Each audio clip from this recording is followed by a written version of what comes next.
एक चीज़ बड़ी इंपॉर्टेंट होती है और वो उसको हम कहते हैं पर्सनल स्टडी प्लान। हाँ, सुना हुआ मैंने इसका नाम, सुना सुना लग रहा है ये नाम, मैंने भी बताया था कभी। पीएसपी भी बोलते हैं इसको? पीएसपी उसको बोलते हैं। और ये आप कह लें कि ये हर स्टूडेंट के लिए जो है ना एक उसकी पॉकेट डायरी है उसकी। और Okay. वो ये ऑफ कोर्स पॉकेट में नहीं होती लेकिन ये डिजिटल होती है। फाइन। पर्सनल स्टडी प्लान हर स्टूडेंट के पास एक डिजिटल उसका एक जो एक्सेस होती है यूनिवर्सिटी में। ऑफ कोर्स जब आप यूनिवर्सिटी में जब आते हैं ओरिएंटेशन वीक के दौरान आपको यूनिवर्सिटी एक अपना आईडी दे देती है, लॉगिन पासवर्ड्स और सारे उसी के थ्रू ही आपके सारे काम होने हैं। फाइन। जब आप यहाँ पे हमारा जो हर यूनिवर्सिटी का डिफरेंट होता है उनका जो एजुकेशनल मैनेजमेंट सिस्टम है जिसमें सारे कोर्सेज की लिस्ट आ रही है, स्टूडेंट्स इनरोल करते हैं, हर यूनिवर्सिटी का डिफरेंट है। हमारी एलयूटी में हम सीसू यूज़ करते हैं। तो सीसू के ऊपर आपको वहाँ पे आपका एक पर्सनल स्पेस है, वहाँ पे आप लॉगिन करते हैं। वहाँ पे आपका सबसे पहला जो काम होगा वो आपने करना है पर्सनल स्टडी प्लान को बनाना है।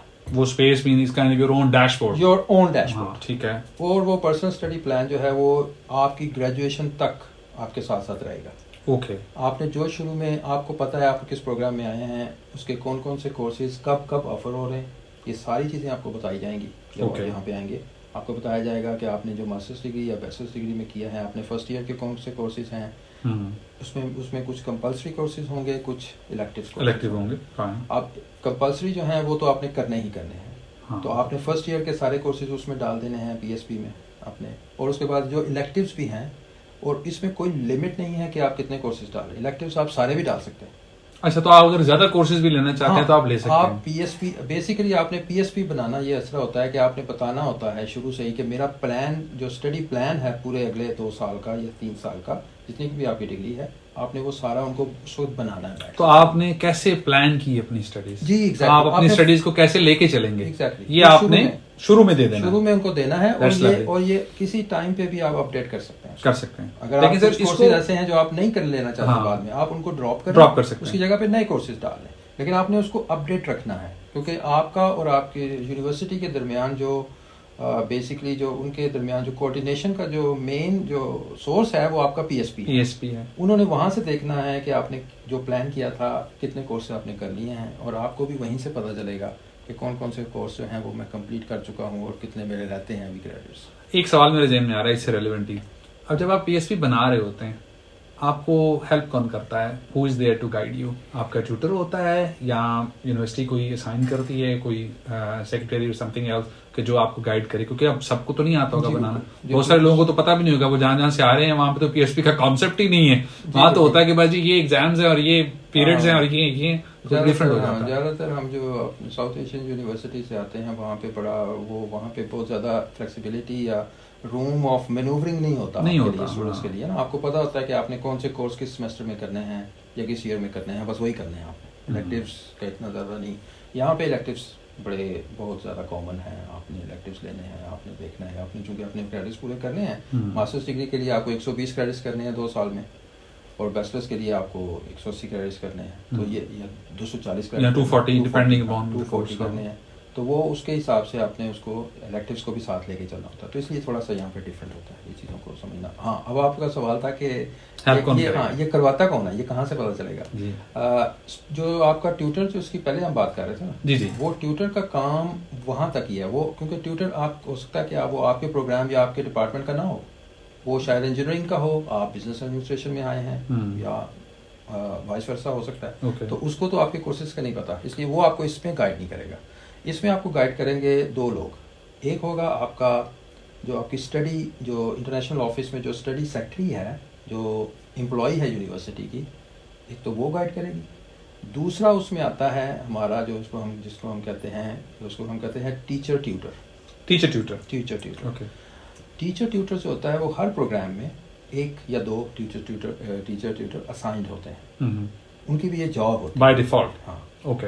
तो हमारे ये होता ही है कि बहुत सारे लड़के या हमारे जो स्टूडेंट्स आते हैं जो ज़्यादातर वो एक दूसरे से पूछ के ही कर लेते हैं, क्योंकि आप जब आते हैं तो आपको सारे ओरिएंटेशन वीक में आप अपने दोस्त बना लेते हैं, जो ग्रुप बन जाता है। नए लोग सारे इकट्ठे आए होते हैं एक ही प्रोग्राम में, तो वो मिल जाते हैं। अब ओरिएंटेशन में वो ये होता है कि वो हमारा कुछ इवेंट्स ऐसे होते हैं कि जैसे हमारे फाइनेंस का प्रोग्राम का मास्टर्स डिग्री प्रोग्राम का एक इवेंट होगा, उस इवेंट में सारे नए जो स्टूडेंट्स फाइनेंस वाले वो बैठे होंगे तो वो एक दूसरे के साथ कोलैबोरेट कर लेते हैं, लेंगे। वो भी पूछ लेते हैं यार तुमने क्या कौन से कोर्स उठाए हैं, मेरे पास कौन सी ऑप्शंस हैं, वो एक दूसरे की हेल्प कर लेते हैं। तो इसलिए लोग ज्यादा फिर टीचर ट्यूटर से पूछते नहीं है। अच्छा, तो ये वो दिन होता है, टीचर ट्यूटर जो होता है वो बेसिकली वो एक टीचर ही होता है, वो प्रोफेसर ही होता है। Okay okay. तो लेकिन इसलिए हमने जब हमारे जैसा मेरे जो डिग्री प्रोग्राम है, तो हम उनसे टीचर ट्यूटर से जब पूछते हैं बाद में कि आपको कितने स्टूडेंट्स ने आके आपसे हेल्प ली, तो वो कहते हैं कि बहुत कम लोग आए हैं हमारे पास। ओके। तो इसलिए क्योंकि ज्यादातर लोग शायद वो इसलिए कि टीचर से जाके पूछने से बेहतर है हेजिटेशन फील करते हैं कि हम शायद अपने दूसरों से पूछ लें, यार ये कर रहा है मैं भी वही। आप सजेस्ट क्या करते हैं, बेहतर क्या है कि हर स्टूडेंट को टीचर ट्यूटर के पास जाके एडवाइस लेनी चाहिए? बिल्कुल, मैं तो ये रिकमेंड करता हूँ कि आप अपने टीचर ट्यूटर्स के साथ मिलें, उनके साथ रब्ता रखें। आप ईमेल्स के जरिए, आपको जरूरी नहीं है कि आप उनके ऑफिस से आके मिल सकते हैं, आप उनको ईमेल कर दें, उनको पूछ लें उनसे कि मैं ये वाले कोर्स, मेरा पर्सनल स्टडी प्लान ये वाला है, तो क्या मैं ये ठीक कर रहा हूँ, क्या कोई कोर्स मैं एक्स्ट्रा ले सकता हूँ या नहीं ले सकता, या कुछ ऐसी चीज़ें जो होती हैं। जनरली जो होता है वो आपके कंपल्सरी कोर्सेज तो सब नहीं लेने हैं, तो सबको पता ही होता है कि आपके ये हैं। हाँ, वो तो डिग्री की बेस पे है ना। जब आप बेसिकली जब वो आप अपना रजिस्ट्रेशन करवाते हैं और आपको एक प्रोग्राम ऑलरेडी सिस्टम को पता है कि आप किस प्रोग्राम में आए हैं, तो उसके कोर सब्जेक्ट्स ऑलरेडी वो लिस्ट में आ जाएंगे आपके पास। जैसे कि आपके डैशबोर्ड में वो प्रोग्राम पूरे का पूरा उसका स्ट्रक्चर आ रहा होगा। लेट्स से आपने सिर्फ उनमें से सिलेक्ट करने हैं कि ये वाला कोर्स मैंने, आधा काम हुआ होता है ऑलरेडी हुआ होता है, वो आपको मैनुअली नहीं ऐड करने पड़ेंगे, वो आपके ऑलरेडी आप जिस प्रोग्राम में आए हैं आपको उसके मुताबिक सारे कोर्स लिस्ट जो वो मौजूद होगी। आपने सिर्फ सिलेक्ट करने हैं कि मैंने कंपलसरी तो होंगे ही होंगे, वो तो कोर्स स्टडीज है ना, वो तो कोर्स स्टडीज हैं, वो तो आपके प्रोग्राम पीएसपी में ऑलरेडी वो इंक्लूडेड होंगे। आपने इलेक्टिव्स उठाने हैं। इलेक्टिव में जैसे हम माइनर में आमतौर पे होता है, कोई बंदा कहता है जो मैंने एंटरप्रेन्योरशिप में माइनर नहीं करना, मैंने सस्टेनेबिलिटी में करना है, तो वो आप चूज कर सकते हैं। मैं अपनी एग्जांपल देता हूँ, मेरे पास भी ऑप्शन थी, सस्टेनेबिलिटी में माइनर था मेरा, लेकिन मुझे वो नहीं इतना अपील कर रहा था, तो मैंने एक दूसरा माइनर फिर चूज कर लिया, एंटरप्रेन्योरशिप वाला। उसमें कुछ करने की कोशिश भी कर रहे हैं हम तो ये भी है। I understand that, thank you, ये भी क्लियर हो गया। अच्छा, एक और सेक्शन है जिसपे कुछ बहुत सारे सवाल है मेरे जहन में, आई होप सो के बच्चों के भी होंगे। वो ये कि स्केड्यूल कैसे करना है अपनी स्टडीज को। अब कोर्सेज तो ले लिए, एक कोर्स का एग्जाम है, सॉरी क्लास है सुबह 8 बजे, दूसरे की भी 8 बजे है, एक की मंडे वेडनेसडे फ्राइडे है, दूसरे की 5 दिन है, तो वो तो फिर प्रॉब्लम हो जाता है। तो आप कैसे सजेस्ट करेंगे, कैसे चेक करें, क्योंकि मेरे ख्याल है बाद में कोर्स रजिस्टर भी करना पड़ता है ना आपको हर टीचर के साथ। स्केड्यूलिंग के बहुत सारे प्रॉब्लम्स आते हैं, वहां बच्चे फिर वो हो रहे होते हैं, ये वाला कोर्स लूं, ये वाला छोड़ दूं, कैसे करूं, मैनेज नहीं हो पाता, फिर नया एनवायरनमेंट होता है, उस पर थोड़ा सा गाइड करें। जी, वो असल में ये ऐसा हो जाता है, आप बिल्कुल ठीक कह रहे हैं कि बाज़ औक़ात तो ओवरलैपिंग होती है। लेकिन एक चीज़ जो है वो एटलीस्ट मेरी यूनिवर्सिटी में, और जहाँ तक मुझे पता है दूसरी यूनिवर्सिटीज़ में भी एक चीज़ नहीं होती, और वो ये नहीं होती कि आपके जो कंपलसरी जो कोर कोर्सेज हैं वो ओवरलैप नहीं हो सकते। अच्छा, क्योंकि वो सिस्टम को भी पता है कि ये कोर कोर्स है, अगर आपके कंपलसरी कोर्सेज सेम टाइम पे उसके लेक्चर्स नहीं हो सकते, मतलब ये इट वुड बी नॉनसेंस। वो सिस्टम को पता है। वो जब हम उसको एंटर करते हैं तो हम बता देते हैं कि ये कंपलसरी कोर्स है। तो जब आप कोई भी डिग्री प्रोग्राम में 2 कंपलसरी कोर्सेज, हाँ ये हो सकता है कि यहाँ पे क्योंकि स्टडीज़ की फ्लेक्सिबिलिटी बहुत ज़्यादा है, आप बहुत सारे स्टूडेंट्स ऐसे भी कर सकते हैं कि वो सेकेंड ईयर के कोर्सेज फर्स्ट ईयर में ले लेते हैं। जल्दी होती है बहुत सारे पिछले दिनों ओवर एम्बिशियस हो जाते हैं शुरू में, और उनको शायद कॉन्फिडेंस बहुत ज़्यादा होता है कि वो जल्दी कर लेंगे डिग्री। लेकिन अमूमी तौर पर जो हमारा एक्सपीरियंस है जो यूनिवर्सिटीज़ का, वो यही है कि ऐसे स्टूडेंट्स ज़्यादा फिर वो कामयाब नहीं हो पाते एंड पे, क्योंकि बहुत ज़्यादा वर्कलोड हो जाता है उनके लिए। मेरा एक सवाल है इसी बात, एक पाकिस्तानी लड़का था, उसने 1 साल में सारे कोर्सेज कर लिए थे, बड़ी जल्दी, बड़ा न्यूज़ शोज में भी आ रहा था, जनाब डिग्री जल्दी खत्म कर ली उसने, वो 2 साल के लिए ना। How do you see that? एक अच्छी बात है, बुरी बात है? ऑफ कोर्स वैसे तो देखा जाए तो अच्छी बात नहीं है, क्योंकि आपकी एक ह्यूमन की एक कैपेसिटी होती है, आपके माइंड की भी एक कैपेसिटी है।